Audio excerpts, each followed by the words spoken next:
Alors je me souviens qu'il y a un certain temps maintenant, on avait classé meilleure cave coopérative de France, La cave de Tain, l'Ermitage. Eh bien, on n'avait pas tort. Hein. On n'avait pas tort et maintenant elle le mérite encore mieux. Oui. Parce qu'on l'avait classé pour son patrimoine viticole, qui est unique dans la vallée du Rhône. Parce que exceptionnel. Là, on est à l'Ermitage. Ils ont 25 hectares d'Ermitage. Hein. Bon, c'est pas rien. Hein. Bon, c'est pratiquement un quart du cru. Et c'est les plus gros producteurs de Saint-Joseph, les plus gros producteurs de Crozes-Hermitage, les plus gros producteurs de Cornas et les plus gros producteurs de Saint-Péret. Ils travaillent très très bien. Et ils ont, sous l'effort de Xavier Gomard, de Jacques Aloncle, le représentant des vignerons, de Xavier Frouin, de Daniel Brissot qui vient de partir à la retraite à la viticulture, ils ont fait un travail formidable depuis 5 ans. Moi, j'ai goûté des Crozes-Hermitage parcellaires. Les sélections parcellaires maintenant. Ah, voilà. Il a fallu, voilà, c'était une idée quand même, il fallait enfoncer le clou. Non, ils ont enfoncé le clou. Les sélections parcellaires, voilà. Et ça me fait plaisir parce que il faut les découvrir, c'est vraiment. Il faut les découvrir. Excellent. Une appellation hyper spectaculaire. Quand on remonte l'autoroute du Soleil, on ne voit que ça pendant 20 km. C'est une barrière de granit. Un grand coteau. Magnifique. Splendide. Avec le nom des producteurs marqué dessus. Oui, voilà. Donc on la reconnaît bien. On la reconnaît bien. Et donc la cave de Tain a 25 hectares. 25 hectares de l'Ermitage, oui. Donc une partie au cœur de l'Ermitage qui a été la donation du fondateur de la cave, M. Gambert-Desloches, qui a donné, voilà, la cuvée s'appelle Gambert-Desloches. Il a donné ses vignes et il a fondé la cave coopérative qui a ensuite, avec une société, racheté d'autres vignes. Et puis il y a aussi des coopérateurs qui ont un petit peu d'Ermitage. Absolument. Ouais. Donc l'ensemble fait 25 hectares, ce qui est, après Chapoutier, le deuxième propriétaire en surface. Et l'Ermitage, c'est aussi bien du blanc, un peu plus à l'est du coteau, et du rouge. Et du rouge dans la partie granitique et la partie argilo-calcaire du Méal, où se trouve l'essentiel.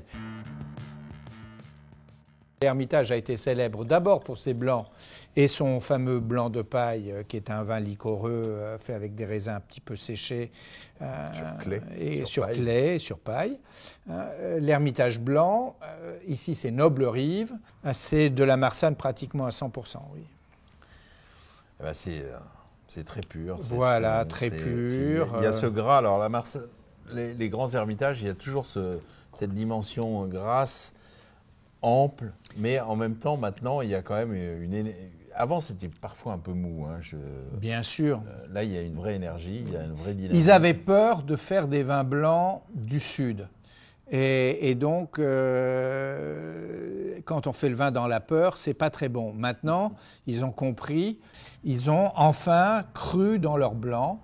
Et depuis 3-4 ans, l'œnologue a vendangé. Et Daniel Brissot, le chef de culture, voulait qu'on vendange plus mûr. Il n'y arrivait pas toujours. Il est arrivé à imposer son point de vue. Et on a ça, qui est magnifique. Vous avez vu comment c'est bon, ça, voilà, 2017. Et c'est le premier millésime où il y a une partie qui ne fait pas la malolactique. Voilà. Oui, c'est pour ça qu'il y a un peu de tension. C'est pas du tout. Mais vendangé très mûr. Je pense que c'est le meilleur blanc Noble Rive qui n'ait jamais fait. Sûrement, voilà. Oui. Voilà. En attendant les prochains. Alors évidemment, l'Ermitage, c'est un vin de grande garde. Je me sers d'abord. J'ai tort, je suis très mal élevé. Pas du tout. Pardon, Michel, pardon. Pur Syrah. Ah, monsieur est connaisseur. Oui.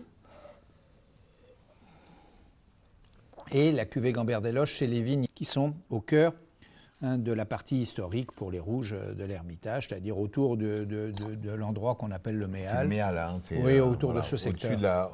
En gros, au-dessus de la cave. Voilà, au-dessus de la cave et au-dessus de la maison de Gambert, puisque les vignes sont à côté de la maison de Gambert. Et alors, évidemment, c'est en terrasse, c'est très compliqué à cultiver, mais ça donne évidemment une finesse. Alors, je trouve que les Syrahs de l'Ermitage, elles ont quand même ce côté on sent la pierre, on sent Voilà. le minéral, vraiment, c'est intense. On sent. Plus que le fruit ou le poivre. Bon, là, Voilà. c'est un vin qui a 10 ans. Les terroirs, ça parle tout seul. Hein.